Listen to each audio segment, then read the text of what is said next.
Drugs రహిత ఆంధ్రప్రదేశ్ లక్ష్యంగా తిరుపతిలో దండి 2.4 సైకిల్ యాత్ర ఘనంగా ప్రారంభమైంది. వైబ్రెంట్స్ ఆఫ్ కలం స్వచ్ఛంద సంస్థ ఆధ్వర్యంలో ఈ భారీ అవగాహన యాత్రను నిర్వహిస్తున్నారు. అయితే ఈ యాత్రను జిల్లా collector Venkateswarlu, SP Subbarayudu ASU auditorium వద్ద జెండా ఊపి ప్రారంభించారు. తిరుపతి నుంచి విశాఖపట్నం వరకు 13 ఉమ్మడి జిల్లాల మీదుగా సాగే ఈ యాత్రలో యువత పెద్ద ఎత్తున పాల్గొంటున్నారు. మత్తు పదార్థాల వల్ల కలిగే అనర్థాలపై ప్రజల్లో ముఖ్యంగా విద్యార్థుల్లో చైతన్యం కల్పించడమే ఈ యాత్ర ప్రధాన ఉద్దేశమని అధికారులు తెలిపారు. Raviraju state coordinator Vibrants of కళా అవేర్నెస్ క్రియేట్ చేస్తున్నారు. వాళ్ళని ముగ్గురిని కూడా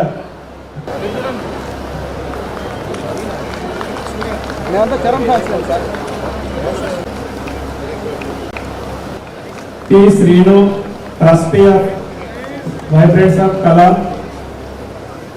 V. Bhaskar Rao garu, media coordinator, Vibrants of Kala, MD Jahir Pasa, state in charge, Telangana, Vibrants of Kala.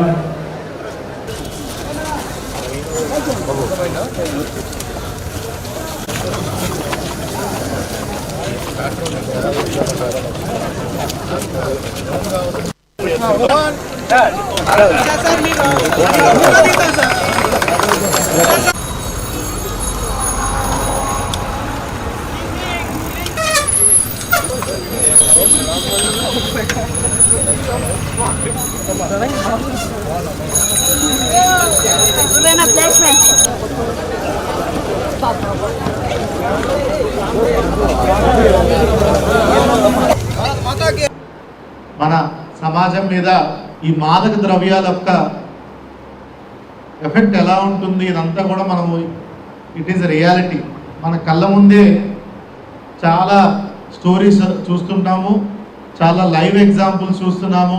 ఎట్లా జీవితాలు, కుటుంబాలు, సమాజం చిన్న భిన్నం అవుతుంది ఈ డ్రగ్స్ వల్ల అనేది కూడా మీరు అందరూ చూసుంటారు. మీకు కొన్ని ఎగ్జాంపుల్స్ చెప్తాను.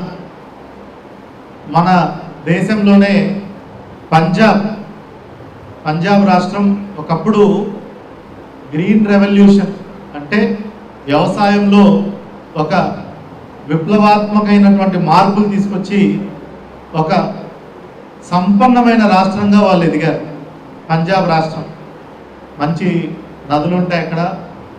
పంజాబ్ అంటేనే 5 రివర్స్ అని, ల్యాండ్ ఆఫ్ 5 రివర్స్ అని.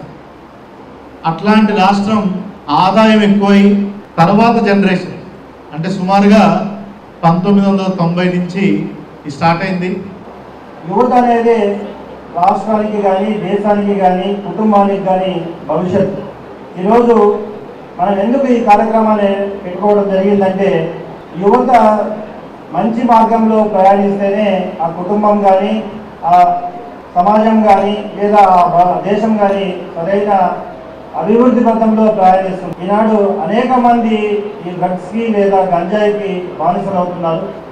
ఆ డ్రగ్ని మన సమాజం నుండి పూర్తిగా పాల్గొనదాం అనే ఒక నినాదంతో మనం ఈ కార్యక్రమాన్ని ఏర్పాటు చేయడం జరిగింది. దీనికి ముఖ్యంగా అవగాహన లేకుండా కూడా చాలామంది వాటిలోకి వెళ్ళిపోతున్నారు, డ్రగ్ని యూజ్ చేయడం జరుగుతుంది. కాబట్టి డ్రగ్ను ఒకసారి యూజ్ చేస్తే చట్ట ప్రకారం చాలా పెద్ద నేరం అవుతుంది. తర్వాత వారి భవిష్యత్తు పూర్తిగా అంధకారంలోకి నెట్టబడుతుంది అని అందరికీ తెలియజేస్తూ